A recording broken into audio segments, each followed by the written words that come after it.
F&O junction में आपका स्वागत है। मैं हूं डिम्पी कालरा। तो ये एक्सपायरी का वीक है। 30 तारीख को डेरिवेटिव एक्सपायरी है जून सीरीज़ की। जुलाई सीरीज़ शुरू हो जाएगी और साथ ही साथ इस सीरीज़ की अपने आप में बड़ी इंपॉर्टेंस है, क्योंकि इस सीरीज़ के अंदर हमने एक्सट्रीम वॉलेटिलिटी देखी है। आज सुबह तो गौतम शाह भी कह रहे थे उन्होंने अपने करियर के अंदर इतनी वॉलेटिलिटी नहीं देखी मार्केट के अंदर जो इस बार उन्होंने देखी है। और ये बात दिखा भी है आपको। अगर आप हफ्ते के सिर्फ पिछले हफ्ते जाएंगे तो आपको दिख जाएगा कि मार्केट के अंदर एक दिन तो ऐसा स्विंग आया था 400 पॉइंट का निफ्टी का, भले रेंज में थे लेकिन 3-3 से 4-4 रुपये वाली कॉल 100 रुपये हो गई थी। खैर, पहले 5 बड़ी बातों से मोटा मोटी बाजार समझ लेते हैं। निफ्टी इस बीच आप देख पा रहे हैं मोटा मोटी अच्छी रिकवरी करके आपको ट्रेड करते हुए दिख रहा है। 5 बड़ी बातें, उसका रिपोर्ट कार्ड, फिर आज का डाटा और फिर आज के मेहमान प्रशांत सावंत जो है आपको बताएंगे निफ्टी पे करना क्या है। ठीक एक्सपायरी से पहले सीमित दायरे का मार्केट आपको देखने को मिल रहा है।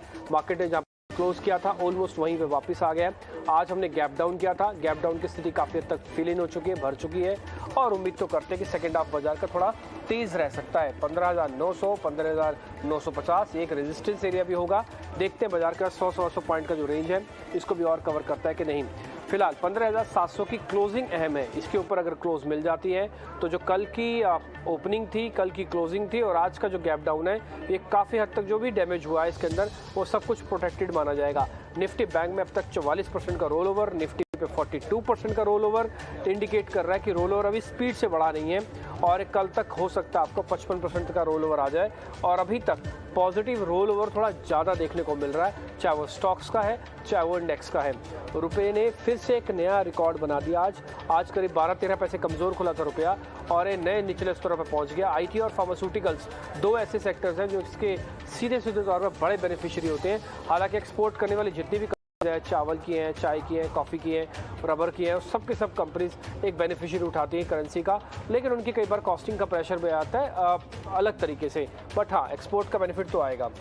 इंडिया विक्स 1% ऊपर है, अभी भी 21 के आसपास चल रहा है। तो इंडिया विक्स में इतना दम नहीं है कि बाजार को नीचे और धकेल पाए, ना ही इतना इंडिया विक्स में तेज़ी है कि बाजार को ऊपर की तरफ लेके जाए।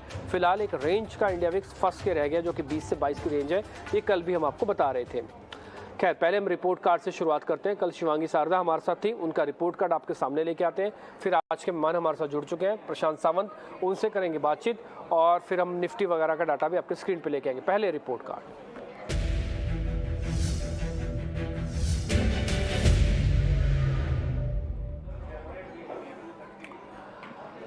तो शिवांगी ने कल हमको ओएनजीसी के बारे में चर्चा की थी। तो ओएनजीसी करीब 2.5% का रिटर्न होगा। यूपीएल भी कल उनकी लिस्ट में था और वहाँ से भी करीब 1 से 1.5% तक का रिटर्न है। हालांकि इंडेक्स पे उन्होंने कल नो ट्रेड था, तो इसलिए उनके जो इंडाइसिस का ट्रेड था ही नहीं।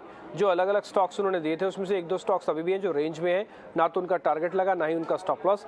और जो थोड़े बहुत चले हैं 2% की कैटेगरी में आ जाते हैं, उनको हम आपके सामने लेके आ जाते हैं जो आप अपनी स्क्रीन पर देख पा रहे हैं। तो शिवांगी की कल की 2 कॉल्स हैं जो आपके स्क्रीन पर हैं। हमने 5 से 6 स्टॉक्स डिस्कस किए होंगे इंडेक्स को छोड़ के, तो उसका 2 का रिपोर्ट कार्ड हमने आपके स्क्रीन पर रख दिया। उम्मीद करते हैं आज के मेहमान प्रशांत सावंत हमारे साथ जो है वो आपको बेहतरीन शेयर देंगे।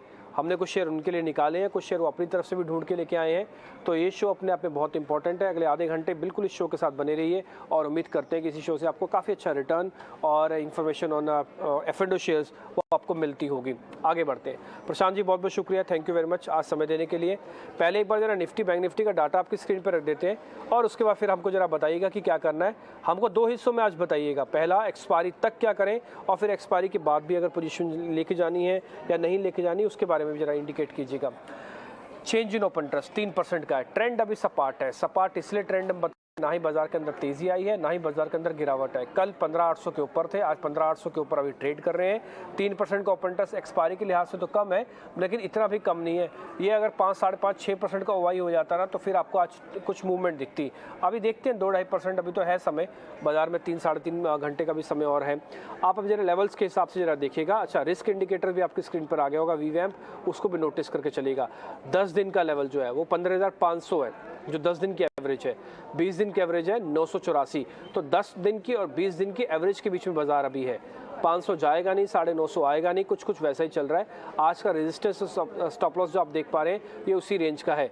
आज का सपोर्ट है, जैसे हमने आपको 5 बड़ी बातों में बताया था कि आज के क्लोजिंग बेसिस पर हमको 15,700 चाहिए ही चाहिए। अगर आज ये क्लोजिंग इसके ऊपर नहीं आती है तो फिर थोड़ी दिक्कत होगी। अगर क्लोज आ जाती है तो ट्रेंड इंटैक्ट रहेगा। 15,700 आज का सपोर्ट एरिया। 15,850 से 900 वाला हिस्सा शुरू हो जाता है जो आपको 200 दिन की एवरेज अभी स्क्रीन पर लेके आए थे, आपने देखी होंगी। अब वो देखिए, अच्छा रिस्क इंडिकेटर 15,000, ये भी 700 के ऊपर ही है। इसका मतलब ये है कि आज हमको 700 की क्लोजिंग चाहिए और 984 तक का पुल बैक चाहिए, तो सब कुछ ठीक है। पुल बैक अगर 984 तक का नहीं आता, सिर्फ क्लोजिंग मिल जाए 900-700 की, तब भी बहुत ख़राब नहीं है, आप ऐसा अभी तक मान के चल सकते हैं। लेकिन एक बात तय है कि बाजार के पास फोर्स नहीं है, वो धीरे धीरे कर रहा है, जो कर रहा है वो रेंज का कर रहा है। ऑप्शनल ट्रेडर थोड़े ज़्यादा सावधान रहे, क्योंकि कॉल और पुट दोनों खराब होती है इस केस में। प्रशांत जी नमस्कार, जरा बताइएगा निफ्टी क्या करें। एक तो आज 28 तारीख, 29 तारीख और 30 तारीख तक का एक व्यू पॉइंट दीजिएगा पहले तो, कि 30 तारीख तक निफ्टी आपको कहाँ पे और कैसे दिखती है, फिर आगे की बात आगे करेंगे सर। डिम्पी जी गुड आफ्टरनून, नमस्कार, और सभी दर्शकों को नमस्कार। तो एक राय बहुत क्लियर है कि कल की जो हाई बनी हुई है, जैसे कि मैं शुरुआत से कह रहा था, ये पुल बैक है और मुझे नहीं लग रहा है कि 16,000 इतनी आसानी से आएगा, क्योंकि 15,975 एक बहुत अहम रेजिस्टेंस है। तो आज ही हमने देखा है कि जो ओवरनाइट लॉन्ग्स कैरी किए होंगे उनको स्ट्रेट 200 पॉइंट डाउन निफ्टी करीबन मिली होगी। 920 से हम 720 विजिट करके आए। रिस्क मैनेजमेंट में इसलिए लॉन्ग्स फिट नहीं हो रहे। अब मुझे लग रहा है कि एक पुल बैक और बचा है, जो करीबन आना चाहिए 875 880 के जोन तक, और वहां पे मुझे लग रहा है जिनके पास भी लॉन्ग्स हो एक बार प्रॉफिट बुक कर ले और लॉन्ग से एग्जिट कर ले। एग्जिट अगर आपको शॉर्टिंग नहीं आती है कोई बात नहीं, बट अगर आपको 850 870 के जोन तक पुल बैक आज दोपहर को मिल जाए, तो आपके पास जो लॉन्ग्स हो, वो मेरी राय होगी कि आप उसमें प्रॉफिट बुक कर लीजिए। मुझे लग रहा है ये पुल बैक इस मार्केट में इस एक्सपायरी के लिए एक आखिरी पुल बैक होगा, और वहां से बिकवाली आ सकती है, हम साइडवेज जा सकते हैं। जहां तक नीचे के लेवल्स के मैं बात करना चाहूंगा, तो सबसे अहम सपोर्ट अगर हम प्राइस वाइज भी देखें और अगर हम ओपन इंटरेस्ट वाइज भी देखें, तो बहुत क्लियरली दिख रहा है कि 15,500 एक बहुत अहम सपोर्ट है। और जैसे कि पिछली वीकली एक्सपायरी में हुआ था, जहां 33,000 की जो पुट थी, वहां पे बहुत स्ट्रॉन्ग ओपन इंटरेस्ट था।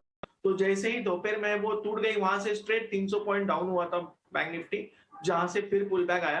तो वैसे ही अगर इस बार 15,500 के नीचे हम चले जाते हैं और वहां पे हम ट्रेड करते हैं 1-1.5 घंटे के लिए, तो मुझे लग रहा है हम स्ट्रेट नीचे के लेवल यानी 15,300 250 के लेवल्स भी देख सकते हैं। इसीलिए मेरी ये स्ट्रिक्ट राय होगी कि आप 15,850 के जोन तक अगर निफ्टी आपको मिल जाए, तो आप एक बार लॉन्ग्स एग्जिट कर लीजिए। और शॉर्ट के लिए मेरा लेवल स्ट्रिक्टली होगा 15,650 के नीचे। इसकी वजह बहुत क्लियर है कि 15,650 बहुत अहम सपोर्ट है। ये अगर ब्रेक हो जाए तो हम स्ट्रेट 150 पॉइंट की फॉल देख सकते हैं, जो 500 तक हमें लेके जा सकती है।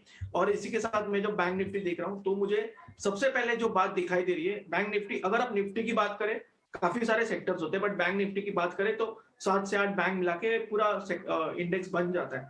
तो इसमें मुझे दिख रहा है कि एक्सिस बैंक बहुत वीक है, बिल्कुल उछाल दिखा नहीं रही है मार्केट में, उसने पार्टिसिपेट नहीं किया था। एचडीएफसी बैंक भी मुझे सेम लग रही है, और इन दोनों के सामने कोटक बैंक मुझे बहुत ज्यादा वीक लग रही है। तो बची हुई है सिर्फ आईसीआईसीआई बैंक और एसबीआई। तो मुझे लग रहा है कि बैंक निफ्टी से ज्यादा वीक है, और इसके लिए जो अहम लेवल होगा वो करीबन होना चाहिए 33,300 यानी 33,300। अगर ये लेवल ब्रेक हो जाता है, तो इस एक्सपायरी में हम करीबन 32,500 तक भी जा सकते हैं। तो 33,300 आपके लिए बैंक निफ्टी के लिए मेक और ब्रेक लेवल होना चाहिए। और जहां तक मुझे लग रहा है कि अगर किसी के पास लॉन्ग्स हो, तो शॉर्ट टर्म ट्रेडिंग के हिसाब से आपका स्टॉप लॉस स्ट्रिक्टली होना चाहिए 33,500 यानी 33,500। और अगर आप एक पोजिशनल ट्रेडर हो, तो भी आपका स्टॉप लॉस ज्यादा डीप में सजेस्ट नहीं करूंगा, करीबन 33,450 475 के जोन में आपको मेंटेन करना होगा। अगर ये स्टॉप लॉस ट्रिगर हो जाए, तो आपके लॉन्ग से आप प्रॉफिट बुक करके निकल जाइए। प्रशांत जी मेरे को बिल्कुल सीधा सीधा बताइए, आज बिल्कुल सीधा सीधा 850 तक निफ्टी चला जाएगा और हम 650 का एक स्टॉप लॉस लगा लें आज के लिए, अगर मेरे को सिर्फ बाय करना हो, इस पुल बैक को खेलना हो तो। जी अगर 650 का स्टॉप लॉस लगाओ, तो मेरी रिस्क हो जाती है करीबन 120 पॉइंट, मेरा रिवॉर्ड है 70 पॉइंट, तो ये ट्रेड मेरे लिए बनता ही नहीं है। इसीलिए मैं कह रहा हूं कि आप सिर्फ अगर उधर निफ्टी आ जाए तो बुक कर लीजिए। डन सर, ड्रॉप कर दिए। अब आप मेरे को उल्टा होके बताइए, क्या मैं 850 का एक स्टॉप लॉस लगा के ऊपर पे बेच दूं और 650 का टारगेट रख लूं, ऐसा करूं? जी अगर 850 आ जाए, तो ये मेरे हिसाब से ये सवाल बहुत फिट है। अगर हमें 850 दिख जाए, तो मेरी स्ट्रिक्ट सलाह होगी आप 16,040 का स्टॉप लॉस लगा दो, 180-90 पॉइंट की आपकी रिस्क होगी, और स्ट्रेट वहां से आप टारगेट देखो। फर्स्ट टारगेट आपका होना चाहिए 15,500, यानी आपको वहां से पहला रिवॉर्ड हो गया करीबन 400 पॉइंट, तो आपका ट्रेड हो गया 1:2 2.5। और मुझे लग रहा है अगर 15,500 विजिट हो जाए इस एक्सपायरी के पहले, तो वो डेफिनेटली ब्रेक होगा, और हम 15,300 भी देख लेंगे, तो आपका रिस्क रिवॉर्ड बहुत जस्टिफाइबल होगा। तो अगर आप 15,850 पे जा रहे हैं, तो 16,040 के स्टॉप लॉस से बिल्कुल आप सेल कर सकते हो। मुझे लग रहा है ये ट्रेड बहुत ही हाई रिस्क रिवॉर्ड ट्रेड हो सकता है। ठीक है सर, हमने छाप दिया उसे, जैसे आप कह रहे थे 15,850 का हमने एक रेंज के अंदर शॉर्ट करना है। 16,040 आपका स्टॉप लॉस होगा, 15,500 होगा। लेकिन आप ये कह रहे हैं कि 850 तक आए तब आप शॉर्ट कीजिएगा। टिल 850 तक में आपका रिस्क रिवॉर्ड भी जमेगा नहीं। आप इसको एक बार वैसे भी देख सकते हैं कि जिनके पास निफ्टियाँ पड़ी हैं उनको निकालने का एग्जिट का समय भी 850 का ही आसपास होगा। जो अभी हम चल रहे हैं करीब 788 और 800 के आसपास, तो 70 पॉइंट के भी और गुंजाइश बनती है। एक बार जरा निफ्टी के चार्ट पर आते हैं और फिर हम सीधा आ जाएंगे शेयर्स पे। आपको मोटा मोटी आइडिया लग गया कि प्रशांत जी का तो ये कहना है कि ऊपर जाके भी बेचा जा सकता है, और आप बेचेंगे तो आप बेचेगा 850 के आसपास। लेकिन जो मैं रेंज आपको दिखाना चाहता हूँ, ये कल परसों तरसों मैं तो कई बार से आपको दिखा रहा हूँ, ये 15,700-800 की रेंज, ये 15,700-800 की रेंज एक बार हमने वॉयलेट की थी, अभी तक हम उसके साथ स्ट्रगल कर रहे हैं। कल का जो कैंडल था पूरी तरह से रेड था, ये डेली बेसिस पे बनने वाला है। और आज का अभी तक का जो कैंडल है सेकंड हाफ हो चुके हैं, आ गए हम, और उसमें अभी तक ग्रीन है। तो इसका मतलब है कि कल जो था वो सेल ऑन राइज था, बट आज का जो बाजार है वो टिपिकली बाइंग का है, और ये बाय ऑन डिप्स है अभी तक तो। हाँ, तो इसलिए दोनों कैंडल्स इंडिकेट कर रही हैं, ये डेली बेसिस पर है, ये आज ही बनेगी, ये पूरी कंप्लीट हो जाएगी, इसमें कोई हेर फेर नहीं होगा, कोई बदलाव नहीं होगा। फिलहाल रेंज का मार्केट, लेकिन आपको अगर बेचना है तो ऊपर जाके और ख़रीदना है तो अगर आपके पास पड़ा है तो ज़्यादा ठीक है, लेना चाहते हैं तो अवॉइड कर दीजिएगा। फिलहाल अभी आते हैं सीधा शेयर्स पे, क्योंकि बैंक निफ्टी भी ऑलमोस्ट वैसे ही चलेगा, इसलिए बैंक निफ्टी के अंदर भी हम नहीं जाएंगे। हम शेयर्स पे आ जाते हैं। तो पहले आज ताज़ा खरीदारी वाले शेयर्स आपकी स्क्रीन पर आएंगे।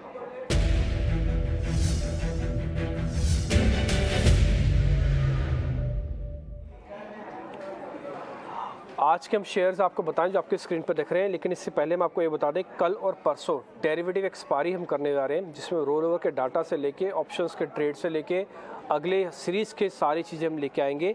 उसका एक पूरा खाका हम आज शाम तक आपको दे देंगे, और कल आप कार्यक्रम में देखेंगे कल 12 बजे हम एक्सपायरी स्पेशल करेंगे, और परसों भी एक्सपायरी स्पेशल रहेगा, उसमें पोल भी होगा। खैर, आपकी स्क्रीन पर अभी जरा शेयर्स आ रहे हैं, ग्रेनुलर और ONGC।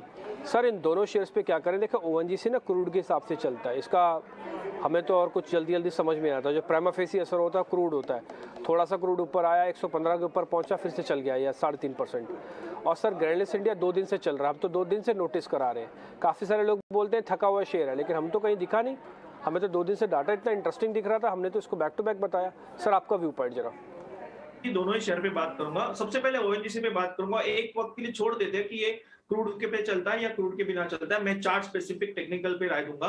तो मैं क्लियर आपको एक बता सकता हूं कि इसको 140 एक बहुत अहम सपोर्ट था। इस सपोर्ट को इसने ब्रेक करके करीबन ये 130-28 तक गया हुआ था। वहां से फिर से ये 140 के ऊपर आके आज क्लोजिंग दे रहा है। अभी अगर आप देखो तो 145 चल रहा है। इसे एक टेक्निकल में बहुत बेसिक टर्म कहा जाता है बेयर ट्रैप, यानी नीचे जो शॉर्टर्स है वो ट्रैप हो चुके हैं। अगर हम इस लेवल में क्लोज हो जाए तो मुझे लग रहा है बहुत तेज अपमूव आ सकती है। तो मेरी इसमें स्ट्रिक्ट बहुत क्लियरली बाय की राय होगी, और पोजिशनल बाय होगा 146 विद स्टॉप लॉस ऑफ 140, और मेरा टारगेट उसमें पोजिशनल होगा 170 का। शॉर्ट टर्म ट्रेडिंग के हिसाब से मेरा इसमें स्टॉप लॉस होगा 142 का, 142 का, और इसमें मुझे लग रहा है कि बहुत जल्द करीबन हमें 158 से लेके 160 के लेवल्स बहुत जल्द मिल सकते हैं। तो दोनों ही तरीकों से अगर हम पोजिशनल भी देखें या शॉर्ट टर्म भी देखें, ये ट्रेड मेरे लिए फिट हो रहा है। बाय लिस्ट में डेफिनेटली ये जा रहा है। और इसके साथ मैं जब ग्रैनुल्स देखता हूं तो मुझे दिख रहा है कि जैसे कि आपने कहा 3 दिनों से प्राइस के साथ वॉल्यूम भी सपोर्ट कर रहा है, तो ये हमेशा एक अच्छी बात होती है। और एक रेजिस्टेंस, बहुत अहम रेजिस्टेंस लेवल पे पहुंचा है, यानी 282 पे। तो मुझे ये डेफिनेटली पता है कि ये 285 के ऊपर बहुत जोरों से चलेगा, बट क्या हम थोड़ा रुके? मैं कहूंगा हम इस लेवल पे बाय कर सकते हैं। स्टॉप लॉस हम रखेंगे 265 का, 265, टारगेट हम रखेंगे 300 का। तो रिस्क रिवॉर्ड जस्टिफाइबल है, और मैं अभी भी कह रहा हूं कि अगर ये 285 क्रॉस कर देगा तो ये शेयर और जोरों से चलेगा, इसका कंसोलिडेशन ब्रेकआउट हो जाएगा। दोनों ही स्टॉक्स जो आपने चुने उसमें हम बाय कर सकते हैं। ठीक है, दोनों कर सकते हैं, दोनों पे सर ने लगा दी मोहर। ग्रैनुल्स पे 300 रुपये तक का टारगेट है। क्यों 300 रुपये तक का टारगेट है आपको मैं जरा दिखाता हूँ। 265 का स्टॉप लॉस आप नोट कर लीजिएगा, ऐसे ONGC का भी नोट कीजिए। फिर हम आ जाते हैं ग्रैनुल्स इंडिया के चार्ट पर, आप ONGC के लेवल्स भी नोट कर लीजिए। अब आते हैं 300 का टारगेट क्यों हमको ग्रैनुल्स में मिल रहा है। 2 इंपॉर्टेंट चीज़ है, इससे पहले भी हमने डिस्कस किया होगा, तो हमने ड्राइंग्स ऑलरेडी पहले से बनी हुई हैं, तो हमने इसमें कोई चेंजेस ही नहीं किया। पहला, दोनों डाउनवर्ड स्लोपिंग था, ऊपर से ये डाउनवर्ड स्लोपिंग है, ये भी डाउनवर्ड स्लोपिंग है। इन दोनों में फ़र्क क्या हुआ? इन दोनों में हम क्यों कह रहे हैं कि स्ट्रेंथ आ रही है? इंपॉर्टेंट चीज़ आपको बताता हूँ, आप पीछे वाला छोड़ दीजिए, सिर्फ इस पे आइएगा। इसने अपने क्या किया है कि जब जब इस चैनल को हिट कर रहा है तो उसका जो पुल बैक है वो बहुत स्ट्रांग और बहुत ही वाइब्रेंट हो गया। अब इससे पहले नहीं था। इससे पहले आप देखेंगे जब जब इसने अपने लोज को टेस्ट किया है तो बहुत वाइब्रेंट होकर ऊपर नहीं आया, बल्कि साइडवेज हो गया, टूटा रहा, बुझा रहा शेयर। इसलिए लोगों का पुराना हैबिट है ये कहना कि ग्रेनल्स इंडिया चलता नहीं है। लेकिन अगर आप अब इसके 3 देखेंगे, एक ये लो और एक ये वाला और एक ये वाला, इन तीनों लो से आपको दिखेगा कि कितनी वाइब्रेंसी के साथ ये ऊपर आता है। अब आते हैं कि 300 का टारगेट, यहाँ पे आप EMA लिखा हुआ देख पा रहे हैं, ये इसका 300 रुपये तक का टारगेट है। इसी चैनल का ही टारगेट है, बट पुल बैक स्ट्रॉन्ग है, इसलिए प्रोबेबिलिटी हाई बन जाती है। 2-5 रुपये के बाद कन्फर्मेशन आ जाता है 50 दिन के एवरेज के ब्रेक होने का। इसलिए आपको ये प्रशांत जी कह रहे हैं कि अगर थोड़ा सा और चल जाए तो फिर आप देखेंगे 300 तक पक्का जाएगा। टारगेट स्टॉप लॉस लेके आओ, आप इसको दिखाते हैं। आपको टारगेट 300 का दिया होगा और 2.65 का आसपास का स्टॉप लॉस दिया होगा। ये है तो अभी भी मुश्किल से फेज से निकल रहा है, बट फेज से निकलने का जो एक स्पार्क होता है ना किसी शेयर के अंदर कि मेरे को मुश्किल से बाहर निकलना है, वो कम से कम ग्रेनल्स इंडिया के अंदर इस सीरीज़ में हमको देखने को मिल रहा है। इसलिए अगले 2 दिन बहुत इंपॉर्टेंट है। F&O का शेयर है, एक्सपायरी वाला शेयर है, चलता बहुत स्ट्रॉन्ग है।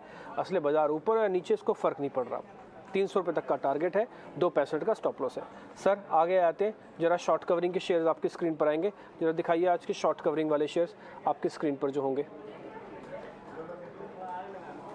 तो ये पेट्रोनेट LNG और जिंदल स्टील, सर ये 2 आज के शॉर्ट कवरिंग के शेयर हैं। सर दोनों में से कहीं आपको ज़्यादा स्ट्रेंथ दिख रही है क्या? पेट्रोनेट और जिंदल स्टील, खासकर जिंदल स्टील को देखिएगा। डिम्पी जी, जिंदल स्टील अगर मैं ओवरऑल ट्रेंड देखूं तो ये बहुत स्ट्रॉन्ग डाउन ट्रेंड में जिसमें एक पुल बैक आ रहा है, बट क्या हम इस पुल बैक में एक रिस्क रिवॉर्ड के जरिए पार्टिसिपेट कर सकते हैं? तो बिल्कुल हाँ। तो अभी एक टाइट स्टॉप लॉस रखेंगे, करीबन 330 ये चल रहा है, हम 224 का ही स्टॉप लॉस रखेंगे, 224 का। और मुझे लग रहा है कि जो हमें ये रैली दे रहा है ये करीबन 345 तक के टारगेट दे सकता है। तो 6 रुपए के रिस्क के सामने हमें 15 रुपए का रिवॉर्ड है, 1:2.5, तो जस्टिफाइबल ट्रेड है। तो डेफिनेटली हम 324 के ही स्टॉप लॉस से लेंगे, यानी जस्ट उसके नीचे 323.5 ऐसे कोई रखेंगे। और अगर वो ट्रिगर हो जाए तो हम पोजीशन से निकल जाएंगे। हम ये पोजीशन क्लियरली ले रहे हैं because of a better risk reward, ना कि इसलिए कि ये चलेगा ही, क्योंकि इसकी ओवरऑल ट्रेंड डाउन है, बट हम एक पुल बैक को ट्रेड कर रहे हैं। पुल बैक को ट्रेड करते हुए हमें स्टॉप लॉस की तरफ बहुत स्ट्रॉन्ग ध्यान रखना होता है। और जो दूसरा स्टॉक हमने बात की यानी पेट्रोनेट, वो मुझे लग रहा है कि एक अहम रेजिस्टेंस को ये टकराया है जो कि 215 है। तो इसमें पोजिशनल कंडीशनल बाय होगी, यानी अभी अगर 212 चल रहा है तो 3 रुपए ऊपर यानी 215 के ऊपर आप इसको बाय करो और स्टॉप लॉस रखो 208 का। यहां से फिर आपको टारगेट मिल सकते हैं करीबन 230 से लेके 235 के, बट कंडीशनल बाय ही होगा, 215 के ऊपर ही बाय कीजिए। 215 के ऊपर आप बाय कर सकते हैं। अच्छा, मैं आपको ना जरा जिंदल स्टील का एक डेली चार्ट आपको दिखाता हूँ, आपको थोड़ा इंटरेस्टिंग दिखेगा। इंटरेस्टिंग तो खैर क्या, मैं ये बोलूँगा कि थोड़ा रिवेंज वाला फैक्टर इसके अंदर आपको दिखेगा। आपको जिंदल स्टील के अंदर आप पहले लेवल जरा नोट कर लीजिएगा, दोनों के लेवल्स दिखाओ, पेट्रोनेट LNG के और जिंदल स्टील के। जिंदल स्टील 345 तक क्यों आ जाएगा, 324 तक का क्यों है लेवल्स है, आप अपनी स्क्रीन पर देखेंगे।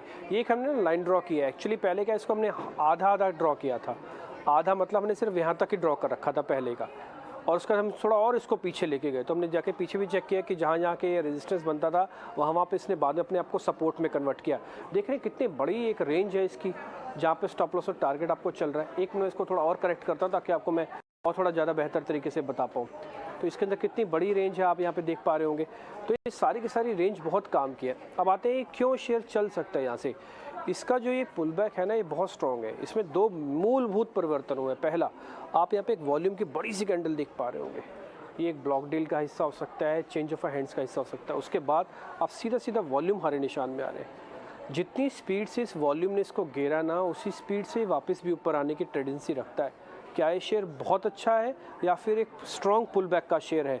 तो अगर आप मेरे से 2 कैटेगरी पूछेंगे तो मैं प्रशांत जी के साथ हूँ कि स्ट्रॉन्ग पुल बैक का शेयर है ये, क्योंकि इससे पहले तक इसका ट्रेंड खराब नहीं हुआ था। आप देख पा रहे हो अच्छे से चल रहा था, साइडवेज होता था फिर चल जाता था। किसी वजह से इसको नीचे आने पड़ा, लेकिन रिकवरी फास्ट है, तो इसलिए उम्मीद करते हैं कि शेयर चल जाएगा। एक बार जरा लेवल्स वापस से दिखाओ आप, इसके 345 तक के टारगेट्स होंगे और इसके अंदर जो आपका जो स्टॉप लॉस है, यस 345 का टारगेट है, 324 का स्टॉप लॉस है। पेट्रोनेट LNG के अंदर भी बाय कॉल में कन्वर्ट कर दिया, 230 का टारगेट और 208 का स्टॉप लॉस। वैसे इसमें एक कंडीशन है पेट्रोनेट में, वह है 215 के ऊपर लेना, नहीं तो छोड़ देना, तो छोड़ दो। जिसमें ज़्यादा कंडीशन आपको लग रहा है कि जम नहीं रहा तो जिंदल स्टील खाली देखो। अब आगे बढ़ते हैं। अब जरा मंदी वाले शेयर आपकी स्क्रीन पर आएंगे।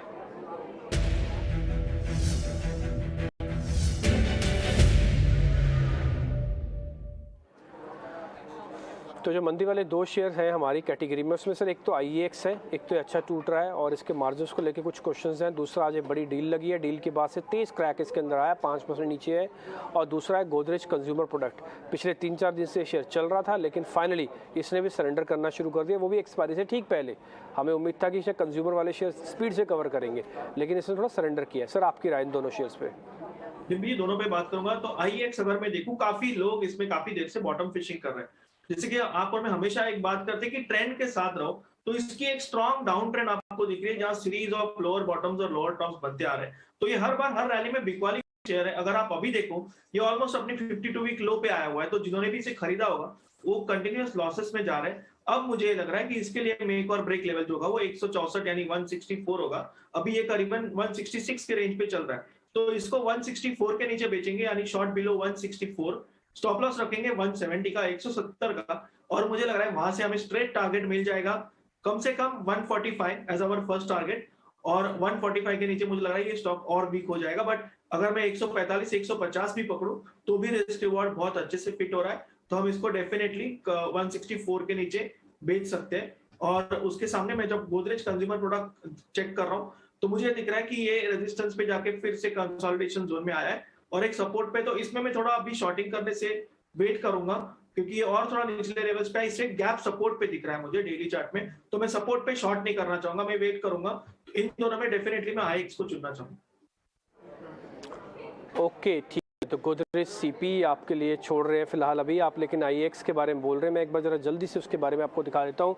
जो लोअर लोस की बात बता रहे हैं ना सर, आपको साफ साफ दिखेगा। आप इसके जरा लेवल्स नोट कर ले, 164 पे आपको बेचना है, 145 आपका टारगेट है, 170 आपका स्टॉप लॉस। ये IEX का चार्ट आपके सामने है, दोनों डाउन ट्रेंड में। आपको ध्यान होगा जस्ट थोड़ी देर पहले हमने ग्रेनुल्स के बारे में आपको बताया था, उसमें क्या हो रहा था, उसमें भी कुछ ऐसा ही था, वो भी गिरते क्रम में था। बट खैर वो इतने वर्टिकली एंगल के हिसाब से इतना फास्ट नहीं था, ये थोड़ा ज़्यादा एंगुलर है, यानी कि ज़्यादा वर्टिकल तेज़ी से टूट रहा है।